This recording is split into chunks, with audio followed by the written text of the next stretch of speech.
Hello guys, ఈ ఇంద్రబాబు ఈ ఎండలు అనుకునేసరికి ఒక్క మాట వర్షం ఇలా వచ్చిపోయిందనమాట.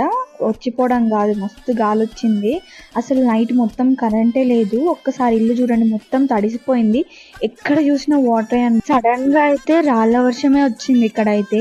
మీ ఏరియాలో అంటే మీ దగ్గర వర్షం ఉందో లేదో కామెంట్ చేయండి.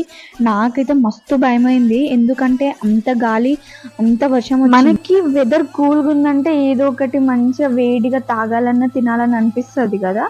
సో ఫస్ట్ మనకి తాగాలంటే టీ గుర్తొస్తుంది, తర్వాత పకోడీ అన్న అండ్ బజ్జీలన్నా మనకి ఖచ్చితంగా ఈ కూల్ వెదర్ లో తినాలనిపిస్తుంది. సో మేము పకోడీ ప్రిపేర్ చేసుకుంటున్నాం. ఇది చేసుకోవడం పక్కన పెడితే అసలు గాలి లేదు, ఏం లేదు. ఇంట్లో అయితే ఇంట్లో కిచెన్ లో నుండి కదా చేసేది, అసలు కరెంట్ లేదు. టార్చ్ చేసుకొని మరి నేను వీడియో తీసుకుంటున్నాను. మొత్తం చీకటి ఉంటది కదా, నైట్ అసలు కరెంట్ కూడా రాలేదు మాకు. 10 అయింది అనుకుంటా వచ్చేసరికి. సో పకోడీ అయితే రెడీ అయిపోయింది. ఇలా బయట కూర్చొని గాలికి తింటున్నాం. అంటే ఈ వీడియో